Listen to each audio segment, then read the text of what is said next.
This fighter made test pilots burst out laughing, then nearly won a $1 trillion contract. It flew with a single-piece carbon fiber wing, the largest ever put on a fighter. How did an oddball prototype come within a heartbeat of becoming the West's frontline jet? This is the real reason the U.S. military passed on the X-32. Let's start with the why. In the mid-1990s, the Pentagon tried to solve three problems with one airplane. The Air Force needed a land-based fighter to replace F-16s. The Navy needed a carrier-capable jet that could slam into a deck at night and live to fly again. The Marines needed a jump jet that could lift off from short decks and dusty forward strips, hover, and sit down on a dime. Congress fused two efforts, the CALF and JAST programs, into one Joint Strike Fighter vision. One core aircraft, three flavors, stealthy, affordable, and export-friendly. It was the biggest, riskiest bet in modern military aviation. Two titans took the table. Lockheed Martin brought a design that looked like a compact cousin of the F-22. Boeing brought something nobody expected. When workers rolled the covers off at Palmdale, test pilots chuckled and photographers stared. The jet grinned back with a whale shark intake under its nose, a deep barrel-shaped fuselage, and a thick one-piece delta wing. Aviation forums coined nicknames instantly. Flying bathtub, smiling hippo, the grin. Underneath the jokes, though, Boeing had a hard, rational answer to the impossible equation. Simplify the guts, standardize the parts, and beat the other team on cost and maintainability. If you want to understand the X-32, forget the memes for a minute and look at the engineering choices. Boeing centered everything around a gigantic single-piece carbon fiber wing, the largest ever mounted on a fighter. One component where hundreds normally live. Fewer fasteners, fewer joins, less time on the assembly line, and fewer places for fatigue to start. The thick delta could swallow fuel, carry antennas without performance-killing bumps, and shrug off the G-loads that shatter thin wings. That bulbous fuselage wasn't laziness. It was volume for fuel and weapons, plus room to route air and systems for the vertical lift mission, while keeping surfaces simple enough to keep the radar cross-section down. Then there was the mouth. That gaping chin intake wasn't a dare. It was Boeing's direct shot at the nastiest problem in the whole program. Short takeoff and vertical landing. Hovering a 20-ton jet on a pillar of thrust is like balancing a refrigerator on a fire hose. Lockheed reached for a complex shaft-driven lift fan in front of the cockpit paired to a swiveling rear nozzle. Boeing said, keep it simple. Take the main engine, vector the exhaust through ports aligned with the jet's center of gravity, and feed the beast as directly as possible. If hovering demands absurd airflow, make the intake big and straight. It looked ridiculous. It eliminated a forest of shafts, clutches, and gearboxes that maintenance crews dread. On paper, the simplicity paid dividends. Fewer moving parts mean fewer failures, lower lifetime cost, and faster sorties. Boeing's manufacturing plan pushed even further. Digital design and modular sections built to swap fast. The logic was seductive. Build a family of jets like Lego, trim hours off every step from riveting to depot work, and make the joint dream affordable enough that allies could buy them by the hundreds. The reality check came in the desert air over Edwards. The concept demonstrators weren't built to dogfight or chase max Gs. They were built to prove the bones worked. The X-32A, a conventional carrier demonstrator, lifted from Palmdale and gave evaluators their first taste. Handling qualities echoed the FA-18 playbook. For carrier approaches, the jet felt honest, precise, and surprisingly mature. I'd take it to the boat tomorrow, was how the program's lead Navy test pilot Rowdy Yates put it after practicing landings. In the groove, it flew like something you could trust. The trouble lived in the other half of the promise, to show both vertical lift and the supersonic profile within tight budgets and schedules. Boeing split the tasks. The STOVL jet ran with different bits installed. The supersonic jet ran clean. Lockheed's machine, by contrast, showed it could do both in the same configuration.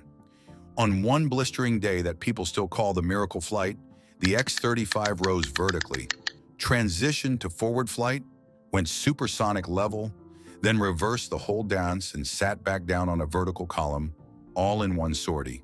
No hangar time, No wrench turning between modes, no engine swaps. It showed not just parts that worked, but a system that flowed. When Boeing tried to hover, physics fought back. Hot gas reingestion, your own exhaust slipping back into your intake, starved the engine of oxygen and heat-soaked the hardware. The big chin intake, perfect for gulping air in forward flight, lived in the worst possible place in a hover. During demonstrations, pilots chased uncommanded rolls as temperatures crept toward red lines, and ground crews watched abort criteria get closer and closer. Boeing added a jet screen of cooler bypass air to shield the exhaust plume and refine the control laws. But there was no getting around the core penalty. The direct lift path forced the engine to swallow and manage heat it would rather not see. Aerodynamics took their own tax. That thick delta wing gave Boeing structural confidence and a manufacturing win, but it also dragged at transonic speeds and cost crisp handling, where pilots love crisp most. With the cockpit low and the nose full, sightlines suffered. In the pure carrier pattern, the control laws redeemed the view. In a hypothetical knife fight, the shape felt like a compromise you couldn't wish away. Boeing wasn't in denial. They knew the problems, and the prototype was never meant to be the final jet. Even before the last test flights, the real version was shifting to a more traditional wing with canted tails for better pitch control, quicker responses, and cleaner speed through the transonic zone. That big chin intake? They planned variable baffles and stealth shaping to hide the compressor. The canopy would sit higher for a clearer view. And the modular idea would be standard, not a sales line. Swap the entire front section, and you've got a recon jet or an electronic warfare jet in hours. The promise was simple but bold: carry more than the rival, cost less to run, and give maintainers schedules that don't break them. Here's the sticking point. Boeing was flying one jet and pitching another. In a winner-take-all deal that locks the Pentagon to a partner for decades, trust is everything. Lockheed rolled out the jet it actually planned to build. Boeing flew a demonstrator and said, "The real one will be different." That didn't come off as shady, it just rang loud. One team looked finished. The other looked mid-change. And the backdrop mattered. Lockheed arrived with fresh wins, the F117 and F22, and a skunkworks reputation for showing results, not promises. They'd already proved they could build stealth for real. Boeing is a powerhouse at scale, airliners, tankers, bombers, but its recent stealth fighter chops were more on paper and in black projects than in frontline service. For the biggest fighter buy ever, the decision makers followed the safe signal. Go with the team that had just done the closest hard thing. This wasn't a drag race, no side-by-side turn fights, no time to climb scoreboard. Each team ran its own test plan and handed in data against the checklist. That was on purpose. The program office didn't want Congress turning pilots into TV gladiators, or anyone gaming a flashy stunt. Even so, a couple moments said it all. The X-35 did hover to supersonic and back in one hop, basically a postcard that read, "Ready." The X-32 needed to swap setups, which sounded like, "We'll get there." And when you're spending $1 trillion plus across allies and services, "We'll get there" doesn't calm anyone. Still, set aside the laughs and the memes long enough to see what Boeing actually got right. The carrier approach work was serious.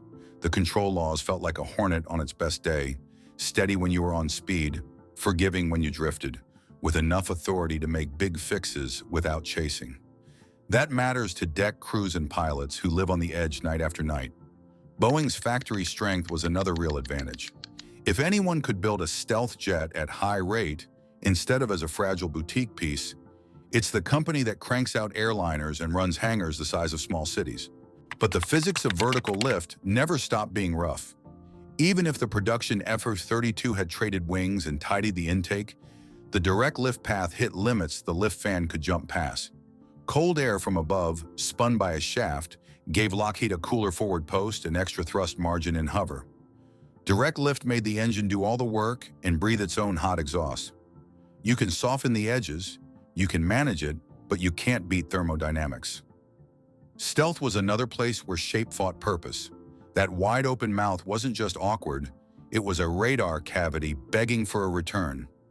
Hiding compressor faces is gospel in low observable work. Boeing's team knew it and proposed variable baffles and materials to cut the bounce. But the basic shape gave critics an easy line. It looks like a target. In person, from above, the planform is more graceful than the memes suggest, but radars don't watch from airshow angles. By October 2001, the decision landed. The X-35 would move forward as the F-35. The production run the runner-up could almost taste wouldn't be split or shared. There'd be subcontracts, studies, and some tech cross-pollination, but the marquee would carry one name. Inside Boeing, the mood mixed frustration and pride. Frustration because the team believed the production jet would hit the spec where the demo stumbled, and pride because ideas forged in the X-32 didn't die with the prototype. They traveled. You can spot their fingerprints in later programs, from composite layups to fully digital assembly lines. If you want closure, you can find both prototypes today. The X-32A sat outside for years at the Air Force Museum near Dayton, weathering and fading, before a full restoration brought the grin back to museum floor shine. The X-32B lives at Patuxent River, still stubbornly outdoors, its skin chalking under sun and rain, a monument to an idea that almost cleared the bar.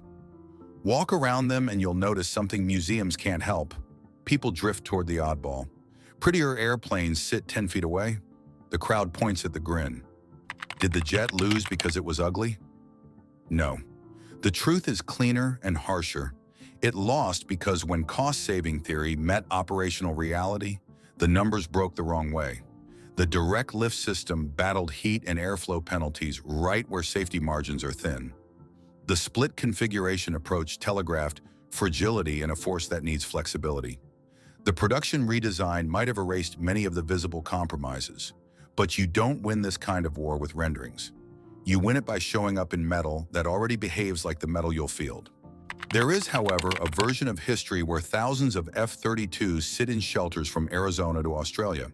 In that branch, Air Forces buy a jet that is easier to build and cheaper to keep, and the ledger lines look friendlier every fiscal year. The modular sections spawn variants on demand. Reconnaissance noses and electronic warfare for bodies snap in like mission kits. Smaller nations claim fifth-generation magic because the entry ticket is lower. In that world, Boeing's big bets on simplicity beat the other team's bets on complexity, and the grin becomes a badge of victory instead of a meme. The real world picks something else. The Marines got a Stovall solution that could do the hover and the dash without a trip to the hangar. The Navy got a frame that could take the violence of the carrier and still hide from radars at sea. The Air Force got a stealthy multi-role jet that could grow as software matured. The price was pain, delays, and upgrades stacked like pancakes, but the core choice was made because one path looked like it could carry 3 services farther with fewer unknowns. If there's a lesson in the jet that lost, it's not that beauty wins, it's that credibility wins. The X-32's most radical virtues, one-piece wing, modular build, direct lift simplicity, were exactly the kind of bets a military should want to reward when budgets are real and fleets are old. But when the mission demands a vertical landing at noon and a supersonic dash at 3, and the schedule says today, the airplane that does it now beats the airplane that promises it later.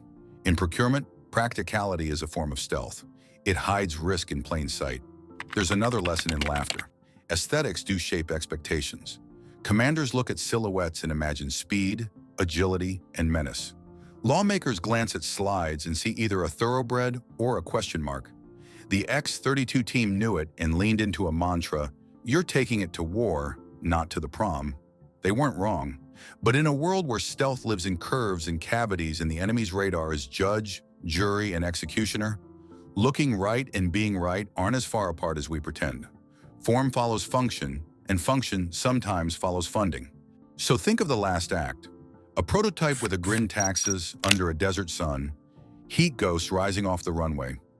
Inside, a pilot who has flown Tomcats and Hornets eases the throttles, feeling control laws that make carrier landings simple, and a hover profile that makes engineers sweat. Across the field, the rival jet closes a set of doors, engages a drive shaft, and lifts on a column of cool air. Somewhere in an office, a panel reads the data and thinks about decades, training pipelines, depot rhythms, allies asking questions, budgets arguing back. They don't pick the prettiest jet, They picked the plan that looks like it will deliver on Tuesday and again on Tuesday 15 years from now. The X-32 didn't get its second chance. The war it lost never happened in combat. It happened in requirements, in wind tunnels, in heat plumes under a hovering fuselage, and in the quiet moment when a program decided it couldn't risk betting the farm on a redesign. But its fingerprints remain in manufacturing playbooks, in modular thinking, in how we weigh risk against ambition when the next one jet to do it all pitch shows up with renderings and a smile.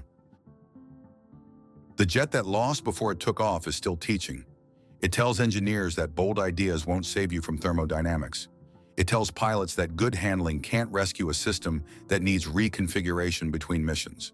It tells program managers that the most expensive word in aviation is almost. And it tells the rest of us something comforting. Even the awkward underdog can change the future by failing honestly in public. So the next team doesn't have to. If clear, no-nonsense breakdowns like this help you see past the paint in the promos, hit subscribe so you don't miss the next deep dive. We'll keep unpacking the machines that win, the ones that lose, and the hard lessons both leave behind.